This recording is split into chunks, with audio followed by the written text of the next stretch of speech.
For a great selection of action figures like the one in this video, and an amazing selection of vintage action figures and toys, check out Nerd Rage Toys. Just click on the link in the description below this video.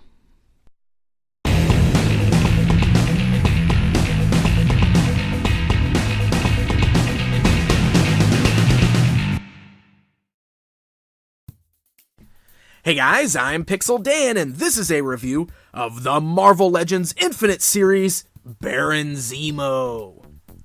That's right, we're going to take a look at another figure from the recent Captain America release of the Marvel Legends Infinite series line. As you can see, Baron Zemo comes in the new style window box packaging that we've been seeing in the Marvel Legends lineup from Hasbro. The window fully showcases the figure within, along with having the new Captain America movie logo up at the top, and the bottom features the new Marvel Legends Infinite series logo. The back of that packaging shows off the figure within, along with the AIM soldier, which is sort of like the variant of this particular figure in this wave. And then down at the bottom of the packaging, we get a look at the other figures available, along with the Build-A-Figure of the Mandroid. Alright, so let's go ahead and take a look at Baron Zemo here outside of the packaging. It's pretty cool getting this figure done as a brand new action figure from Hasbro. We have had a Baron Zemo figure in the past from Toy Biz, but that was the original World War II version. This here is actually the son of that version, and has been a long-time nemesis of Captain America. Now, for the most part, this particular figure reuses the body that we already saw with, I believe, US Agents. So a lot of the parts here are going to be exactly the same as what we've already got. Some of the new parts we see on this figure are the belt with the loincloth hanging down there that's made of a bit of a softer, more flexible plastic, then the bandolier hanging over his shoulders with the gun holsters, and of course, the head sculpt.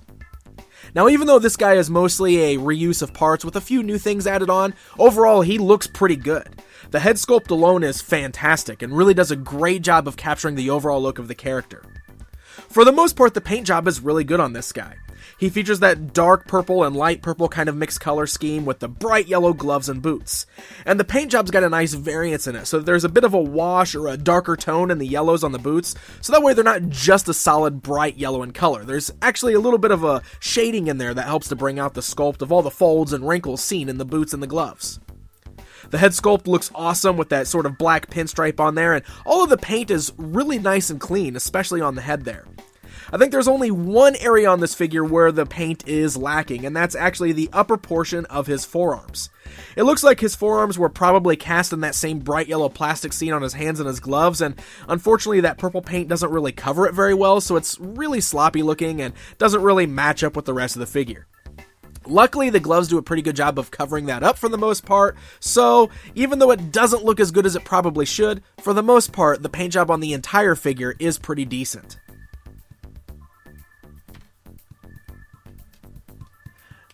Now, since we've seen this figure already before on US Agent, you should already know what to expect as far as the articulation goes, but we're going to go ahead and take a look at that right now. The head's on a nice ball joint there, so it can move left and right, up and down, kind of rock around, and it's also got a hinge joint at the neck, so it can move up and down. You got great ball joints at the shoulders there, so they can move outwards, forwards, and backwards, a swivel at the bicep, nice double joints at the elbow, swivel at the wrist, as well as hinge joints at the wrist. They have the ab crunch articulation on this particular figure here, so the torso can move up and down. It is a little loose on mine, as you might notice. Then he's also got a waist swivel there. He's got the nice hinge joints at the thighs, so the legs can go outwards, forwards, and backwards. The skirt doesn't really hinder the movement very much. You got swivels at the thigh cut right there. You got great double joints at the knees, which are nice and tight on this figure. A swivel at the top of the boot, as well as great articulation at the ankle, so they can move up and down, as well as rock side to side. So this guy has a really nice, impressive range of articulation that's all really nice and tight for the most part, with the only real loose spot kind of being on the ab crunch.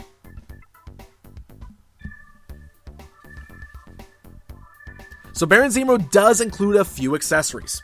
First of all, he's got this really cool looking handgun that's got this weird animal print on the handle there, but I really like that. Other than that painted application on the handle there, the rest of the gun is just kind of cast in this silvery colored plastic.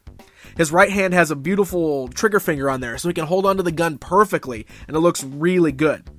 The only real problem is he doesn't have anywhere to store this gun when he's not using it. The weird thing is that he's got that bandolier kind of strap thing on his shoulders where he's got two gun holsters, but the guns are molded in place on there. So he doesn't actually have anywhere to store the gun that he can hold onto. I sort of wish instead of having those molded in, he just came with 2 guns that were removable from those straps, that way you can store them there when not in use. Aside from the gun, he also comes with this incredibly cool sword. The handle's done in the same yellow plastic seen on the gloves and the boots there, and the actual blade of the sword is done in this really nice kind of metallic silver. The sword's also made in a really nice tough plastic, so it's not too gummy or anything like that. And he can hold it nicely in either one of his hands, and you can even get some two-handed poses out of him. Plus, this particular weapon does have a place to be stored. If he's not holding it in his hands, he actually has a little sheath hanging off of his belt buckle that stores the sword perfectly.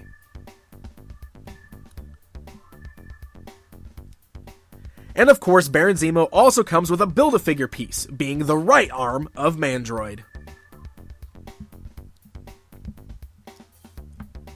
So there you go, guys. There's a look at Baron Zemo, part of the brand new Marvel Legends Infinite series. Overall, I really like this guy. Sure, he's a reuse of parts we've already seen, but all of those parts work really well on here. He only has a few minor flubs. I think the biggest nitpicks I have are the sculpted in guns on the holster since he can't holster his actual accessory, and the fact that the paint's not perfect on his upper forearms. But otherwise, this is a pretty solid action figure, and it's always cool getting some of Captain America's longtime villains to add to the lineup. This new wave of Captain America Marvel Legends Infinite Series figures are on store shelves right now, and you can also pick it up online at NerdRageToys.com. So happy hunting, and until next time.